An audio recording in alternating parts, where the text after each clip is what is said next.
Part 4, read by Katherine Day. Chapter 10. Christmas felt the ground slip from beneath him. Gravity was pulling him down head first. He expected to know the painful slam of his body against the earth, but it never came. Instead, he felt the unnatural sensation of floating, as if being carried by wings. The wind did not push past him or burn his face, and his hands felt neither cold nor warm. The picture of spiky green trees and mustard yellow sands was drifting away into a colourless mist. Christmas continued to soar, his feet wavering above him. He knew he was falling. The mist became thicker and choked him, suffocating him with the smells of sewerage and gas. It was warm, like smoke rising from a boiling kettle. Christmas descended deeper, coughing out the stench of burning rubber. He was beginning to recognize the sound of instruments, unusual and unpleasant, yet music all the same. It was then he saw the flicker of a light, 2 lights, and they were moving along a grey line. The mist began to part, revealing tall, multi-windowed buildings, bridges over rivers, and roads of dimmed lights. The stars were lit and the moon covered by clouds. Christmas was brought near to an alleyway, narrow and dark with only one exit. He heard a gunshot. In an instant his body plummeted to the ground and was flung across the alleyway. His head seared with pain and his hands shook violently. His chest felt bound and he could not breathe. His eye flickered open to see Frank looking down on him, his face sprayed with blood and tears filling his eyes. God values your life. Christmas smiled. I'm so sorry. But Christmas did not hear. He rolled his head to the side. Father, take me home. And closed his left eye for the final time. Frank stood shocked. There was no time to think. The shuffling of shoes and the sound of muffled voices surrounded him. Instinctively, he dived behind a dumpster, expecting gunshots to fill the air around him once more. But the bullets never came. He tentatively glanced around the edge. The cops had turned and were facing the other direction, firing vaguely at the upper levels of the left building, trying to shoot the sniper. Frank took his chance in the confusion and ran. To his right was a boarded-up window. He leapt at the window, hoping to smash through. Sadly, Frank underestimated the thickness of the plywood and rebounded off the surface. Oh, for God's sake. He kicked the plywood in and jumped through the opening. He found himself in a dark, dusty bathroom. Stumbling through the darkness, he made his way forwards. He chanced upon the handle of a door. Quickly he opened it, as he noticed the gunfire had ceased outside. Through the bathroom door he made his way into a deserted hallway. There was the sound of footsteps on the upper floors. They probably belonged to squatters or tramps that had broken in, thought Frank. Raised voices came from the alleyway. The cops had evidently noticed Frank's disappearance. At the end of the hallway, Frank found the front door. It was locked, like the window. He attempted to kick through it, but the door held strong. Cursing under his breath, Frank ran up the stairs as the sounds of people entering the bathroom filled his ears. At the top of the stairs was a large floor space.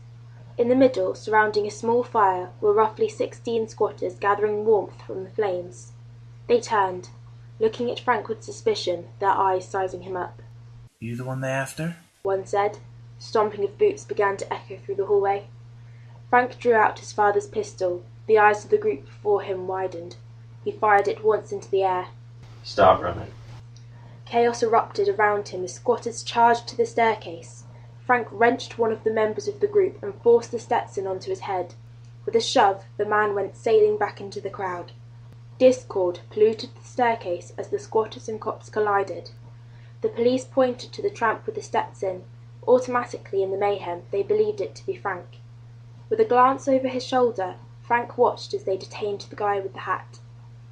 Blending in with the crowd, Frank pushed himself towards a window opposite the stairs. He smashed it open and crawled over the debris to hang on the ledge outside. Looking down, Frank decided to drop. He was only 1 floor up and would survive the fall unscathed if he bent his legs. Letting go, he fell to the pavement below. No one had seen him. He sprinted across the street and ducked into another alleyway. He was heading home. He passed across 2 avenues, needing to reach Loretta. If the sniper was hunting him, no doubt he would go to his apartment first. His wife would be in danger. He needed to save her. He had witnessed too many deaths these last days. He would not witness another. Christmas's last words echoed through Frank's mind as he crossed deserted streets. His pistol concealed beneath his jacket. Did someone, God or another force, really value his life? Out of the 4 sent to the West, he was the only survivor. Did he have a greater purpose in the grander scheme of things? It was hard to believe. He had lost his son, his friends, his parents, and possibly Loretta. All the people he cared about. Yet he was still alive, and that is what he had to hang on to. Home. A block of apartments loomed over him. The door hung open, swinging slightly in the night air. He made his way forward, holding his pistol with both hands. The stairs. Metallic sounds followed his every step, no matter how quiet he tried to be. He ran as quickly as he could up them, dreading what he might find. The landing. A man dressed in a pinstripe suit stood there. He slowly opened the door to the room behind him. It was the door to Frank's flat. The man turned to see Frank standing on the stairs below him. The stranger jumped at the sight of him. You're dead, he exclaimed. Frank now realized, drawing his father's pistol. This man was the man who had attempted to assassinate him. His fears were confirmed. They had reached Loretta before him. I shot you. You missed. He fired upon the assassin, catching him on the kneecap and causing him to fall to the ground, screaming. Frank quickly started up the stairs, searched the man's pockets and removed his weapons, throwing them down the stairs. I, on the other hand, never do. Without a further glance at the wounded man, Frank pushed open the door to his apartment, dreading what he might find on the inside. The apartment was small and dimly lit, consisting of just the 2 rooms. The floor space in the first room was just big enough to fit a double bed and a handful of kitchen appliances crammed into the corner along with a large cracked mirror. The second room simply held a chipped tin bath and a toilet. The sink, which was also in there, did not work, but still hung from the wall. It had been all they could afford. Jimmy even had to help them financially just to buy this place. A tall window stood opposite Frank. It overlooked the roofs of blocks around them, and the tops of the tallest trees in Central Park were just about visible in the middle of the day. Since they were on the 37th floor of one of the tallest buildings in New York, it was not surprising that it was a stunning view.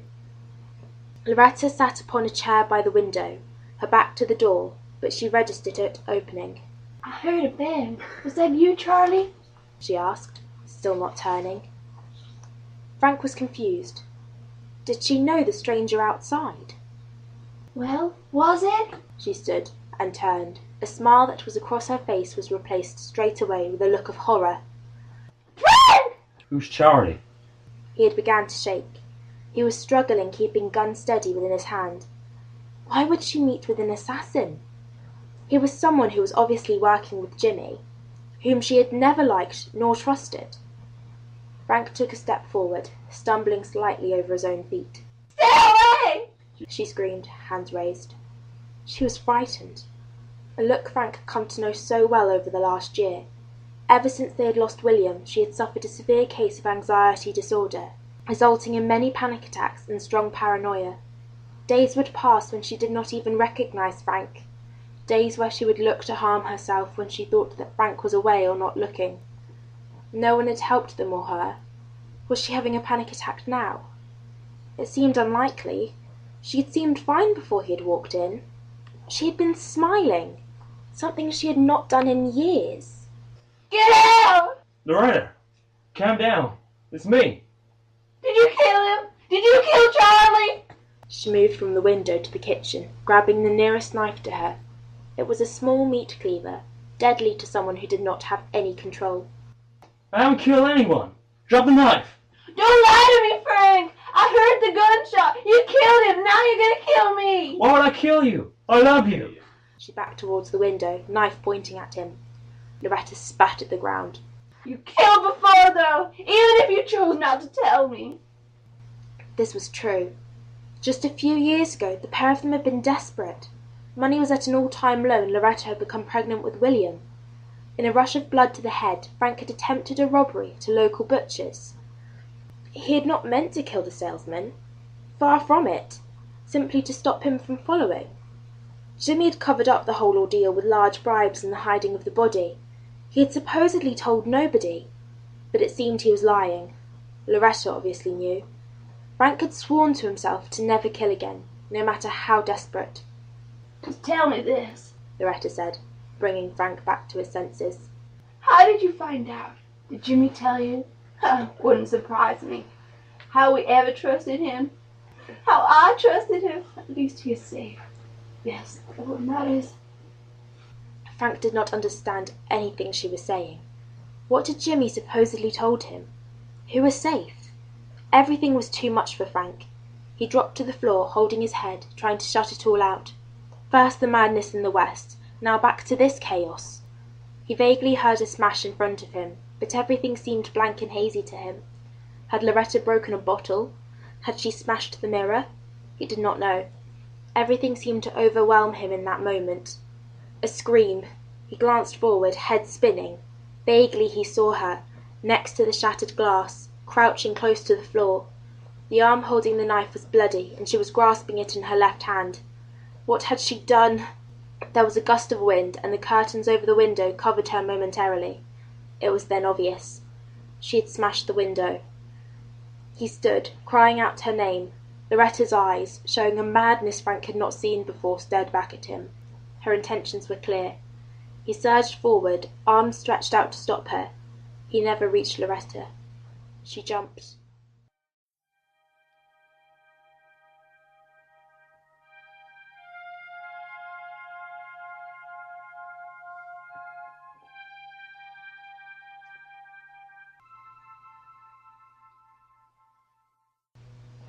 Epilogue.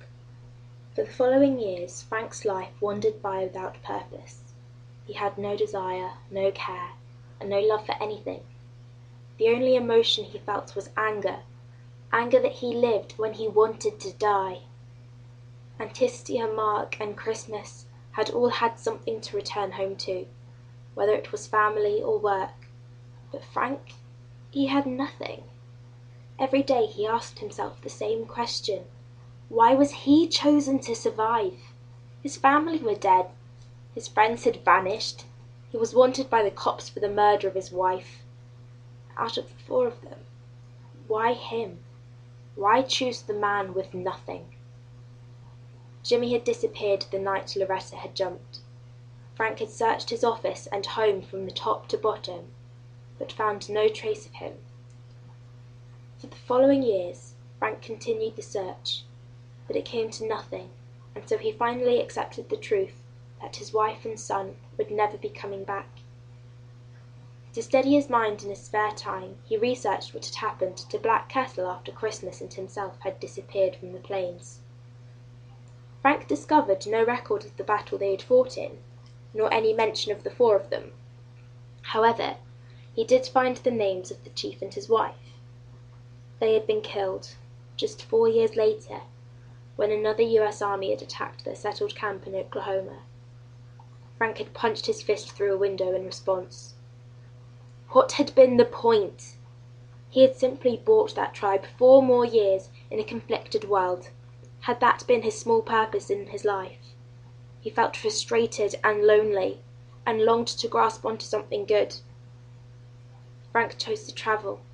There was nothing left for him in New York. He used the last of his contacts to forge fake documents and gambled what little he had to make money. In this situation, he was glad that he had had Jimmy in his life. Otherwise he would not have known how to cheat and win in every gambling game. He soon managed to bribe his way onto a freight ship to England. Crossing the open sea, he thought of Mark.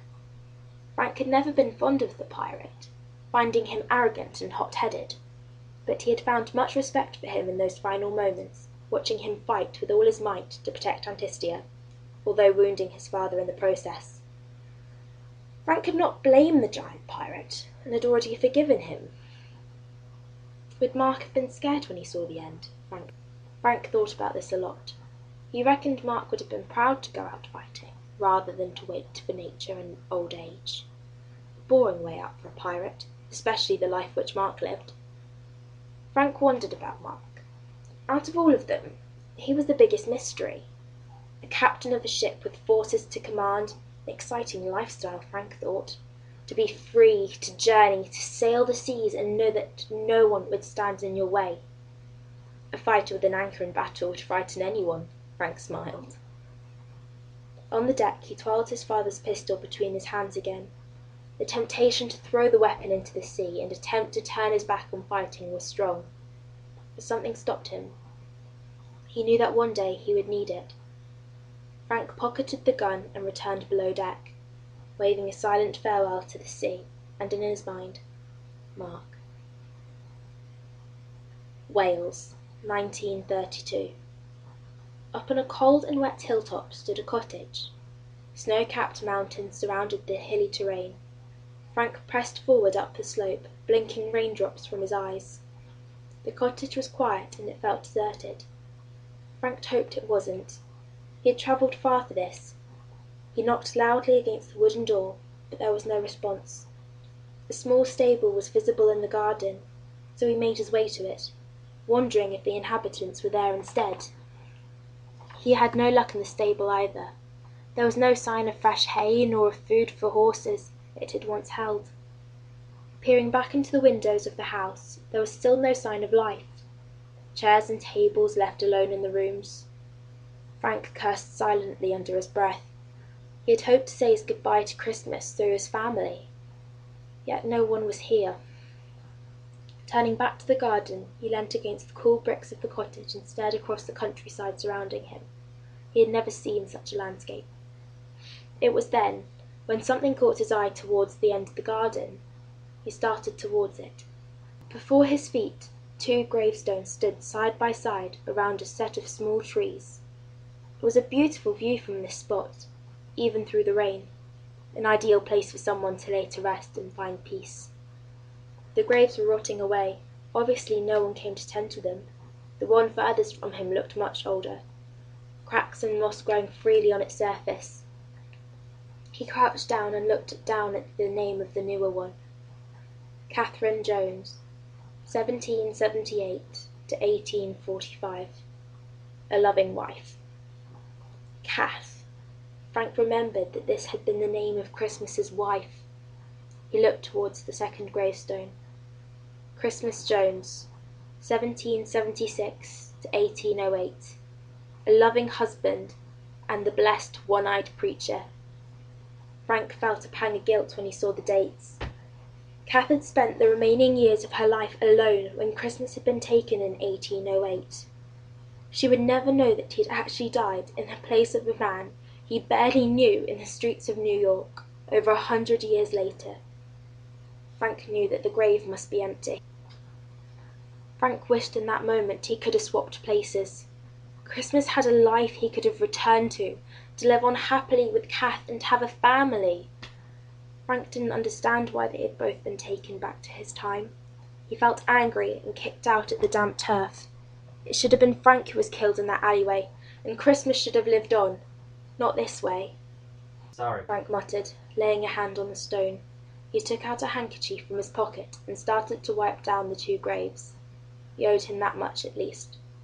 When he realized that it was useless, he went away to find better tools for the job, until the graves stood grandly side by side once more. Frank bid Christmas his final farewell, hoping that the 2 of them were now happy, wherever that might be. Pompeii, Italy, 1934. Frank faced the destroyed city for the first time in his life. The Vesuvius mountain rested in the distance, almost looking innocent in the way it blended with the backdrop. Frank wandered through the buildings, taking care with every step, never knowing what he might find. Pompeii had been recently closed to the public. However, Frank felt he owed it to Antistia to pay his final respects to her here. He had snuck in during the night when the archaeologists had left for the weekend, making it a simple task for Frank to gain entry. It was an experience Frank could not describe, walking through those paved streets, seeing the bodies still showing their last moments, frozen through time. Not much got to Frank emotionally, yet seeing those who had perished, he felt at his weakest. Who was he to see all these hundreds upon hundreds of people in their dying moments, disrupting their final privacy? The fear, the horror reflected in every expression of the men, the women, and the children. Frank could not bear it. Strangely, he felt at ease that Antistia had not died this way. He could think of little worse. There was no way for him to determine where Antistia may have lived in the city. He felt awful that he had never asked her. Frank had always been so distant from the three that he had been sent back with. He could have learnt so much about different times, nations, and beliefs. But no, Frank had been forever stuck in his own past and his own problems. He reached a space where there was just one plastered body in sight. A man, lying flat on the ground, eyes closed. Unlike the others, this person seemed at peace to Frank, not screaming silently like the others. Frank wondered why he was here. Had he not tried to flee with the other hundreds? Had he given up? Had he come to seek help from someone, or to physically help somebody? Frank sighed, knowing he would never know. Frank looked around the area, trying to determine where he was. Beyond the shattered steps in front of him were the remains of pillars and the crumbled remains of a roof. He guessed from the design and sheer size that it was likely to be a religious or governing building. A temple, perhaps. Destroyed statues littered the ground, also covered with plaster. Except there was one that stood grandly after all this time. The upper half of the body was still clearly visible. Archaeologists had obviously unearthed it and restored it. The face of the statue was that of a woman. She was pointing forwards, but her left hand was missing. Again, Frank had so many questions. Who was this woman representing? He wished he knew. Kneeling before the statue, he paid his last respects to Antistia. He thought that maybe, at some point, many years ago, she had knelt in front of a similar statue somewhere in the city, and prayed for whatever reason. In his mind, Frank thought this was his best opportunity to say goodbye, hoping after all the hundreds of years they were connected in this simple act. Berlin, Germany, 1945.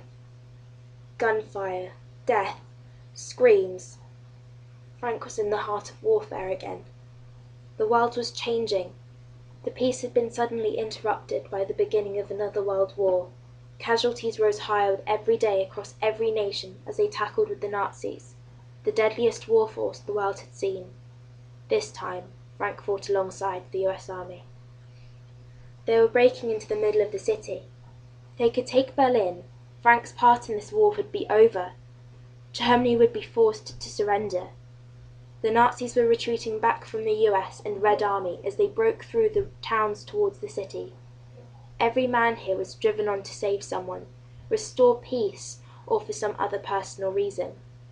Frank had not known why he'd elected himself to join the fray. Not until today. Frank had suddenly broken away from his platoon. Amongst the screams and thundering gunshots, he had heard the cries of a child. Someone who should not be anywhere near the horrors of war. He felt it was his duty, his purpose, to protect that child from an otherwise inevitable end. Following the cries, he came to a burning building at the end of the street, and he immediately forced himself in. His heart plummeted. A woman sat hunched in the corner of the remains of an upstairs room, arms wrapped around her front, holding something. Frank yelled towards her, but either she could not hear nor she did not understand. The roof creaked dangerously above, flames licking at the wooden brackets. They needed to get out of the house quickly, or they would both perish here. Frank edged across the unsteady floorboards, every step landing as softly as he could manage. The heat of the fires began to make him sweat, reddening the bare patches of his skin. The woman ahead looked up at Frank as he neared, eyes suddenly forming into hope, an emotion he could barely remember. She unfolded her arms, and there Frank saw the child he had heard from the street, a young girl, unlikely to be any older than 5, her skin and hair covered in ash which dulled the bright, torn, pink dress she wore. The girl was no longer crying. Calmed, with her hands clutching her ears and her eyes fixed shut. As he edged closer, he noticed that the woman's legs were shattered in debris and a fallen wardrobe. Blood ran freely, soaking the wood, but from her brave expression you would have thought it was nothing more than a scratch.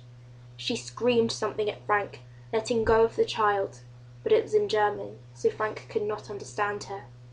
I'm here to help! He roared, raising his hands in a peaceful way. Help! The woman was now ignoring him, talking quickly to the child who had now opened her eyes and was starting to cry. The woman tried to hush her hurriedly, bringing her forward for a hug before briefly kissing the forehead of the child and finally giving her to Frank. Frank understood. He took the arm of the child, pulling her towards him. She screamed, reaching for the woman who had to be her mother, who just shook her head and pointed at Frank and then at the daylight outside. The mother smiled to him, fresh tears falling from her eyes. The wooden walls around started to crumble, more flames moving into their room. The way he had come now was blocked by the fallen ceiling and rapidly spreading fires. Frank turned. The mother now lay upon the floor, eyes closed, gone. Frank did not panic. Instead, he picked up the girl and carried her to the window of the room to his left. The window was chipped lightly, but not enough to fit through. All the walls around it were too alight with flames to break through either. To escape, they had to go through the glass. Difficult, considering it was the second story of the house. Frank made an instinctive decision. He dropped the girl to the ground and held up a hand to her, a message to stay put. He tried to explain to her what he was going to attempt. She nodded, but Frank did not know if she really knew what he was trying to say.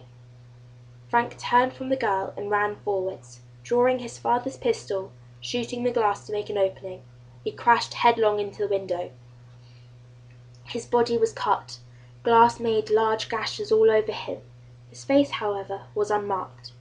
It had been his arms and forehead that had taken most of the brunt. If he had not broken more of the glass before impact, it would have been fatal.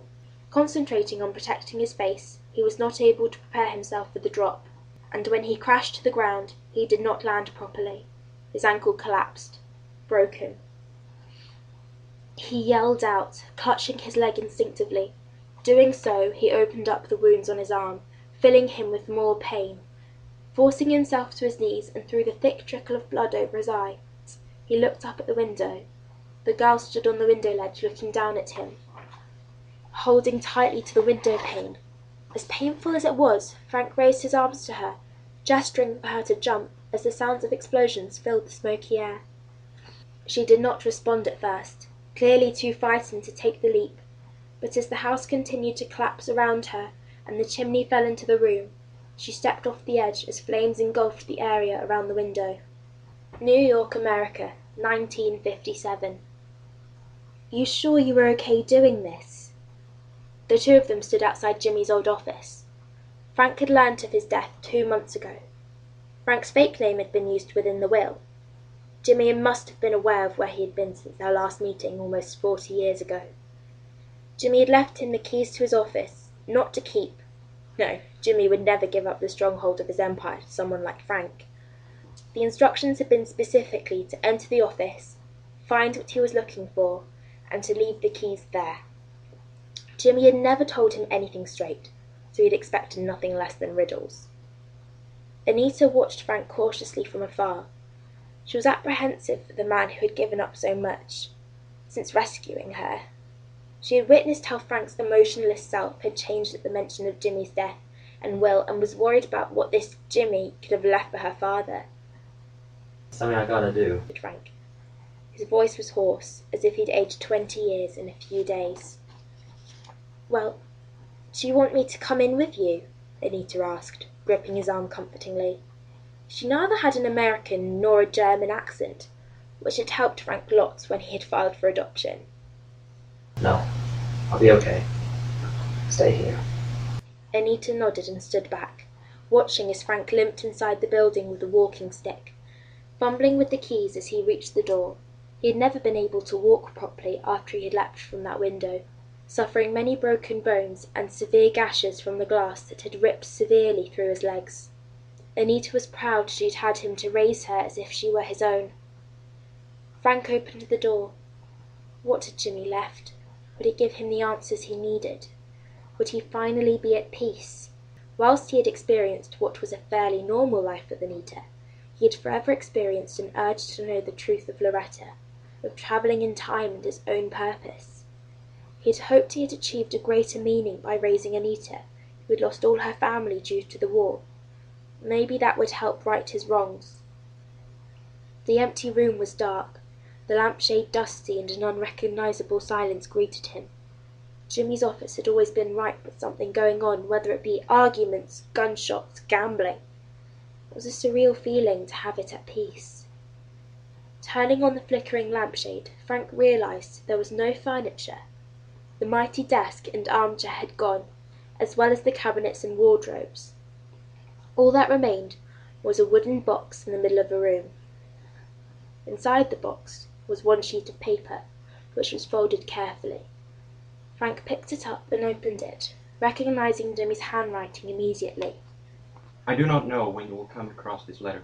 I am sure you are happy to be back in New York. Many happy memories, I would assume. Congratulations on surviving the war and finding Anita. You may believe to have found your closure in your life with her, yet I doubt it. As for the war, I am hardly surprised you survived it, being your second experience of warfare after all. Yes, Frankie, I know it was you back then with those natives. I never forget a face. I do not know how you got there, nor why. Foolishly, I followed your advice to call off the attack at Santa Cruz. So you will be happy, I believe. It is the reason I befriended you all these years. I wanted to know how you traveled in time. Now I realize I am never going to know. Maybe it is best that way. I could talk to you about your escapades through time, but no matter how extraordinary, it hardly matters now. No, I felt I owed you the truth about Loretta and Willow. The assassination was never my plan. I wanted you alive. I wanted to know about time travel. It was Loretta. After your first kill, as accidental as it was, she never trusted you again and feared that one day you may do something to her. Then she found out about me and acquired some, confidential documents. She told me to get rid of you, otherwise she would hand in the documents to the cops herself. That would have been life in prison for us all, Frankie. So as much as I regretted it, I organized it all on her command. Frank was tempted to crumble up the paper there and then. It had to be lies, until he remembered William's name had been mentioned. She did this for one reason, not for her safety, but for William. She gave birth to him in secret away from you, spinning you a tale that she had lost him in stillbirth. That way she could still be pregnant up until birth around you without suspicion. He could not believe what he was reading. Frank began breathing heavily, a pain shuddering in his chest. Could this be true? The child has been in Italy ever since, growing up with Loretta's family. It was not the death of William that caused her mental breakdowns. It was the fear that you would find out about him, and the fear that she would never see him again. You must have a way with William, Frankie. Any tips? I sent him a similar letter to this, so he should be in New York as you're reading this, hopefully. I am not sure why, but I felt you deserved it. To right my wrong, or the goodness of my black heart. Maybe I'm going mad, slightly in my old age, but I always felt sorry for you after your father's death in the First World War. A man with his disabilities should never have set foot on that horror show. Personal reasons aside, I wish we'd have never had to part. Fate of the world, I guess. Believe me or not, it is your choice, Frankie, but remember, you have a son out there. Find him. I will never see you again. He'll be heading down rather than that, for sure. But still nice knowing you, time boy. James Jimmy Williams. Frank dropped the letter, gasping for air. It cannot be true. But why would Jimmy lie about such a thing? He would have no personal gains from this. William, still alive. How had he not realised? He cursed Loretta for hiding it, Jimmy for hiding this, and most of all, himself for causing it. He ran from the room before stopping against the door, suddenly breathless. Time seemed to be catching up on him, but still he was determined, still he was hopeful. The emotion he had seen in the eyes of Anita's mother in her last moments now reflected in his own. He could see his son again, and then he could be at peace. Pushing the door open, Frank dropped his walking stick in an attempt to start a fast pace forward. He half expected William to be standing beyond the door or at the other side of the street. He gazed around hopeful, yet there was nothing. An empty courtyard around him. Even Anita was not there. His hope died, and he fell to the floor, having no support without his stick. Clutching his chest, a pounding pain was hitting him against his rib cage. He yelled out loud, but no one was around to hear him. The day seemed to grow dark.